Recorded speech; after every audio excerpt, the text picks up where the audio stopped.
اللهم صل على محمد وآل محمد۔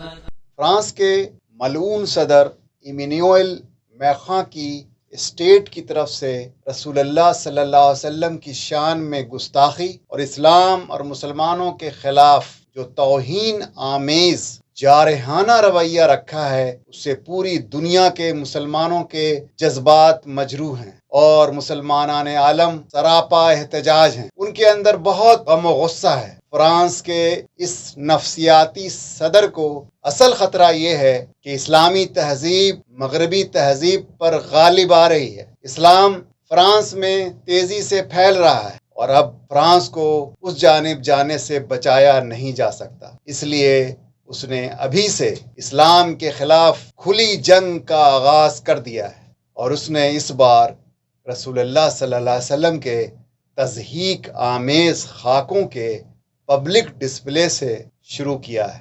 مشہور واقعہ ہے کہ امریکہ میں ایک شخص ہاتھ گھماتا ہوا چلا جا رہا تھا کہ اس کا ہاتھ کسی کے ناک پر لگ کر اسے زخمی کر گیا۔ ہاتھ گھمانے والے شخص نے کہا کہ مجھے ہاتھ گھما کر چلنے کی آزادی ہے۔ عدالت میں مقدمہ چلا، جج نے فیصلہ دیا تمہارے ہاتھ گھمانے کی آزادی وہاں ختم ہو جاتی ہے جہاں سے کسی کی ناک شروع ہوتی ہے، اور تم مسلمانوں کے روح میں گھونسے مارو اور کہو کہ تمہیں اس کی آزادی حاصل ہے۔ نہیں، ہرگز نہیں، تمہیں یہ آزادی نہیں دی جا سکتی۔ یہ دنیا تمہارے لیے نہیں ہے۔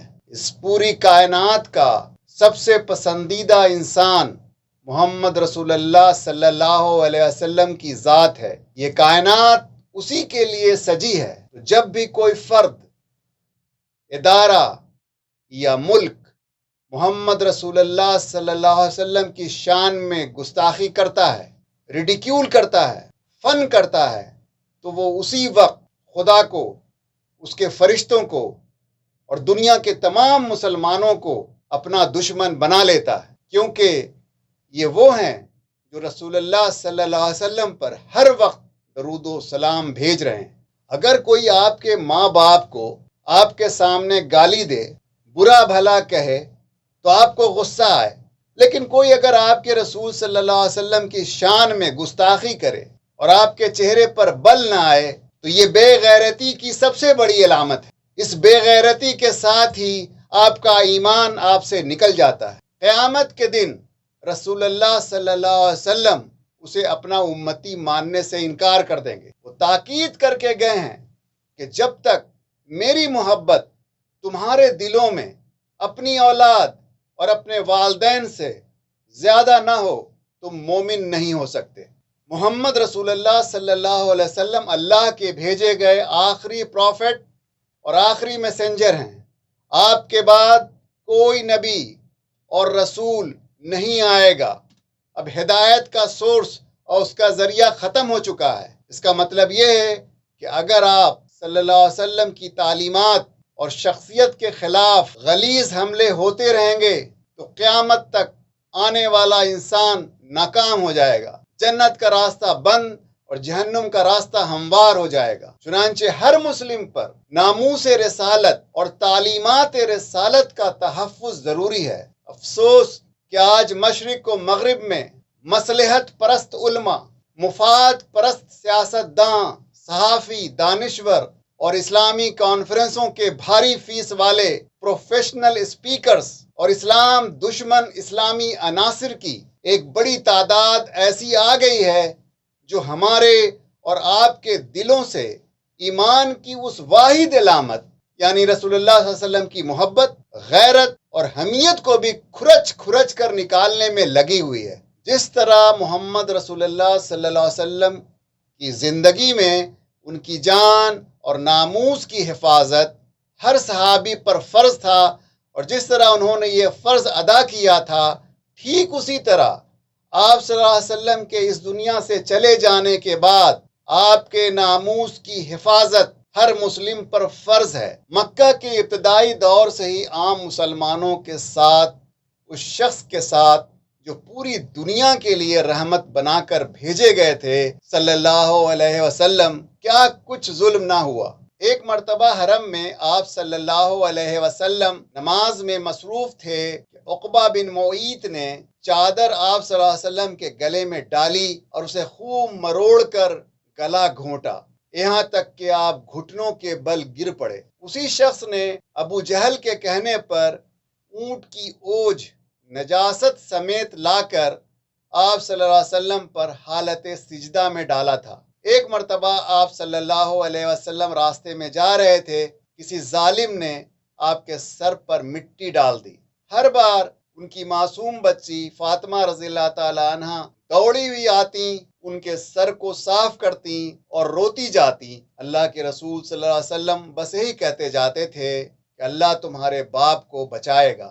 طائف کے سرداروں کو رحمت العالمین صلی اللہ علیہ وسلم نے اسلام کی دعوت دی، تو ان سرداروں کے کہنے پر ان کے نوجوانوں نے آپ پر پتھر برسائے، جس سے آپ صلی اللہ علیہ وسلم لہو لہان ہو گئے تھے، خون سے ان کے جوتے بھر گئے تھے۔ مکہ کے تمام قبائل مل کر محمد رسول اللہ صلی اللہ علیہ وسلم کے خاندان بنو ہاشم کا 3 برس تک مکمل بائیکاٹ کیا تھا۔ اس دوران اس پورے خاندان پر جو گزری اسے سن کر پتھر بھی پگھلنے لگتا ہے۔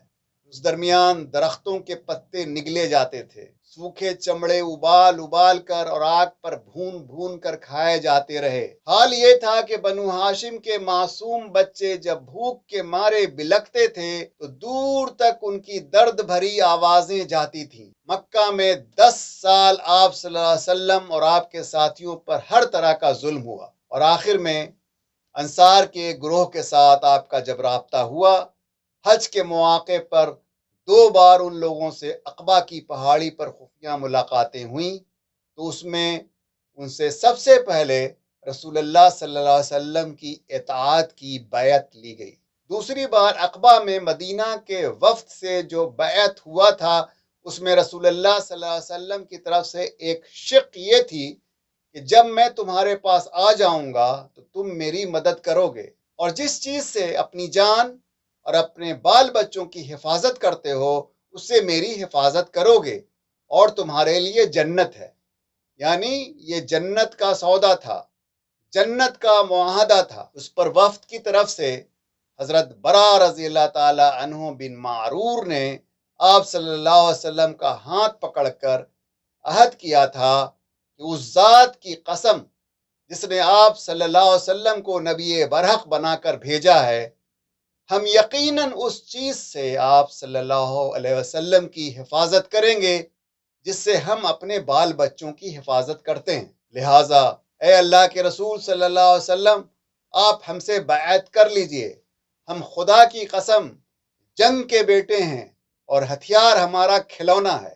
ہماری یہی ریت باپ دادا سے چلی آ رہی ہے، اور جس رات آپ صلی اللہ علیہ وسلم ہجرت کے لیے اپنے گھر سے نکلے ہیں، جبکہ سرداران قریش نے آپ کے گھر کو آپ کے قتل کے لیے گھیر لیا تھا، آپ صلی اللہ علیہ وسلم جب وہاں سے نکلے تو حضرت علی رضی اللہ تعالیٰ عنہ آپ کے بستر پر آپ کی چادر اوڑھ کر سو کر اپنی جان کا خطرہ لیا تھا، اور اس کے بعد رسول اللہ صلی اللہ علیہ وسلم نے انہیں اللہ کی حفاظت کی خبر دی تھی۔ ہجرت کے لیے اپنے سب سے قریب ترین دوست حضرت ابو بکر رضی اللہ تعالیٰ عنہ، جنہوں نے وحی آنے کی خبر ملتے ہی آپ صلی اللہ علیہ وسلم کی نبوت کی تصدیق کر دی تھی اور وہ خود ایمان لے آئے تھے، ان کے ساتھ جب نکلے اور اس رات غار ثور میں پناہ لی تو حضرت ابو بکر صدیق رضی اللہ تعالیٰ عنہ نے پہلے اس غار کو صاف کیا۔ ایک جانب چند سوراخ تھے، حضرت ابو بکر رضی اللہ تعالیٰ عنہ نے اپنا تہبند پھاڑ کر بند کر دیا، لیکن 2 سوراخ باقی بچ گئے تھے۔ حضرت ابو بکر رضی اللہ تعالیٰ عنہ نے ان دونوں میں اپنے پاؤں ڈال لیے، پھر رسول اللہ صلی اللہ علیہ وسلم سے کہا کہ اندر تشریف لائیں۔ آپ صلی اللہ علیہ وسلم ابو بکر رضی اللہ تعالیٰ عنہ کے آغوش میں سر رکھ کر سو گئے۔ ادھر ابو بکر رضی اللہ تعالیٰ عنہ کے پاؤں میں کسی چیز نے ڈس لیا، مگر اس ڈر سے ہلے نہیں کہ کہیں رسول اللہ صلی اللہ علیہ وسلم جاگ نہ جائیں، لیکن درد سے ان کے آنسو آپ صلی اللہ علیہ وسلم کے چہرے پر ٹپک گئے، اور آپ صلی اللہ علیہ وسلم کی آنکھ کھلی تو آپ نے پوچھا تمہیں کیا ہوا؟ عرض کیا کہ میرے ماں باپ آپ پر قربان، مجھے کسی چیز نے ڈس لیا ہے۔ رسول کریم صلی اللہ علیہ وسلم نے اس پر اپنا لعاب دہن لگایا اور تکلیف جاتی رہی۔ ایک اور منظر جنگ بدر میں جب رسول اللہ صلی اللہ علیہ وسلم نے باہر نکل کر قریش کی فوج پر حملے کا فیصلہ کر لیا تو لوگوں کی طرف دیکھا۔ مہاجرین کی طرف سے نمائندگی کرتے ہوئے حضرت ابو بکر، حضرت عمر فاروق اور مقداد بن عمر رضی اللہ تعالیٰ عنہما نے کہا کہ آپ صلی اللہ علیہ وسلم حکم الہی کے مطابق جدھر بھی اقدام کریں گے ہم ساتھ دیں گے، اور بنی اسرائیل کی طرح یہ کہہ کر بیٹھ نہیں رہیں گے کہ موسیٰ جاؤ تم اور تمہارا خدا لڑے، ہم تو یہیں بیٹھے رہیں گے۔ انصار کی طرف سے سعد رضی اللہ تعالیٰ عنہ بن معاذ نے نمائندگی کی اور کہا آپ صلی اللہ علیہ وسلم اپنے عزم کے مطابق عمل فرمائیے، ہم آپ کے ساتھ سمندر میں بھی کودنے کے لیے تیار ہیں۔ اب جنگ احد کا منظر دیکھیے۔ محمد رسول اللہ صلی اللہ علیہ وسلم کی شہادت کی افواہ پھیل چکی تھی کہ اچانک کعب رضی اللہ تعالیٰ عنہ بن مالک کی نظر رسول اللہ صلی اللہ علیہ وسلم پر پڑتی ہے۔ رسول اللہ صلی اللہ علیہ وسلم حملہ آوروں کے بیچ میں تھے۔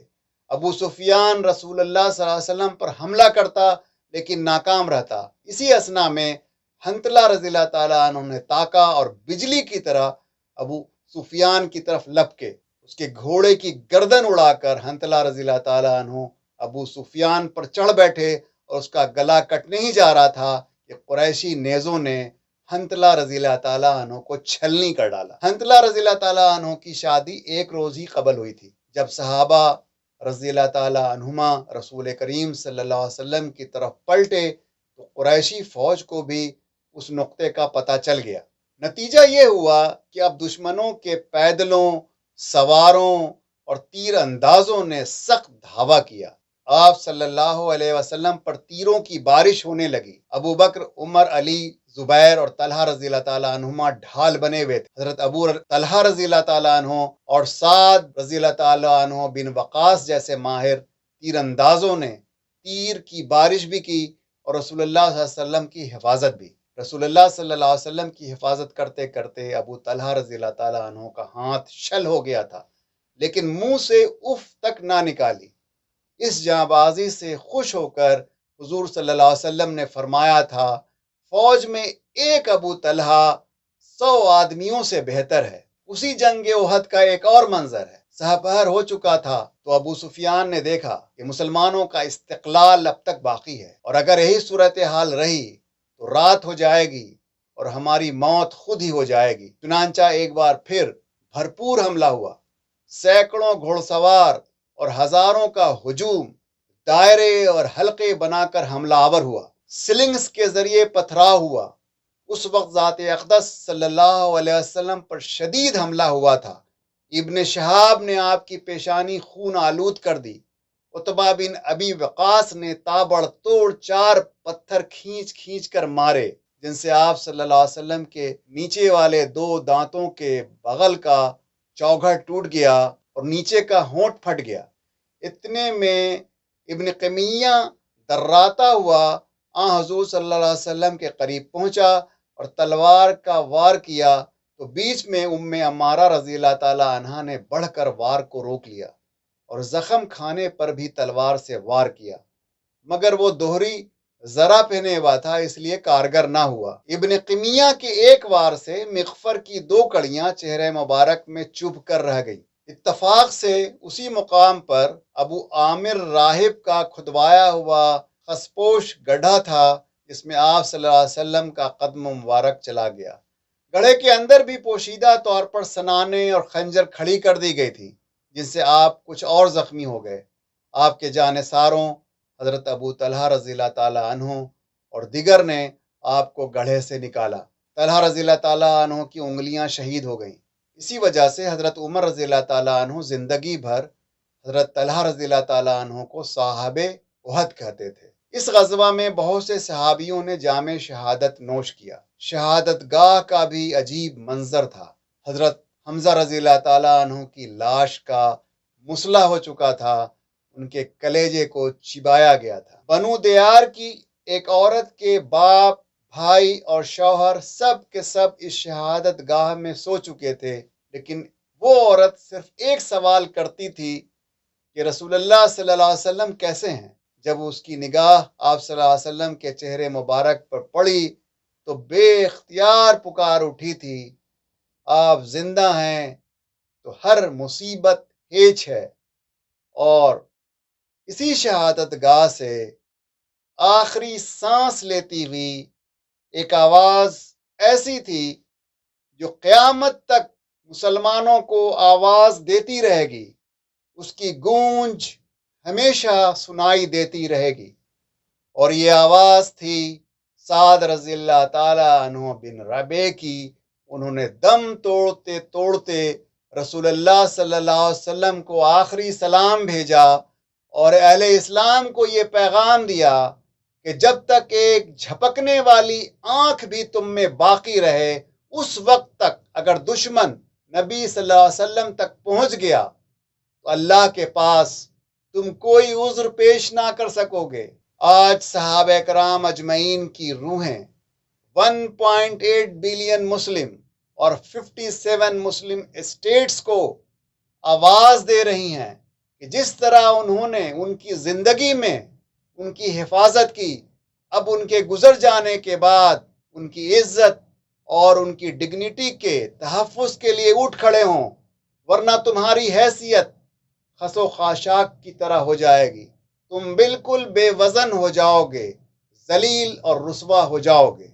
فرانس کے تمام پروڈکٹس اینڈ سروسز کا ساری دنیا میں بائیکاٹ ہونا چاہیے، لیکن یہ بہت چھوٹی سی چیز ہے۔ عالم اسلام کی طرف سے اس سے بہت سیریس رسپانس آنا چاہیے تھا، لیکن افسوس کہ ایسا نہ ہو سکا۔ مسلمانوں کے پاس تو بہت سے اسٹیٹس ہیں، لیکن اسلام کے پاس ایک بھی نہیں۔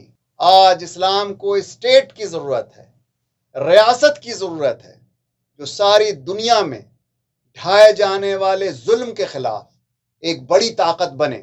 آئیے آج ایک عزم کریں کہ ہم اسلام کو اسٹیٹ دیں گے، اسلام کو سیاسی قوت فراہم کریں گے، اللہ کی حاکمیت کو قائم کریں گے اور دین اسلام کو غالب کریں گے، اور دنیا کے تمام شاطم رسول کو اس کے کیفر کردار تک پہنچائیں گے۔ ہم اگلے ویڈیو میں گستاخ رسول اور شاطم رسول صلی اللہ علیہ وسلم کے خلاف مسلمانوں کے ریسپانس کی انشاءاللہ تاریخ، ہسٹری بتائیں گے۔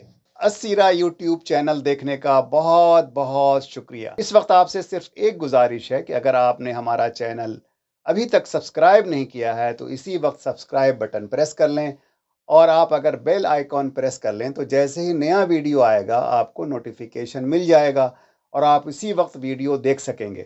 اگر آپ کو یہ ویڈیو پسند آیا تو اسے لائک کریں، اسے شیئر بھی کریں، اور کامنٹ سیکشن میں اپنا کامنٹ درج کریں، خواہ یہ 2 الفاظ ہی کیوں نہ ہوں۔ نیکسٹ ویڈیو تک آپ کے لیے نیک خواہشات کے ساتھ اللہ حافظ۔ اللهم صل على محمد وآل محمد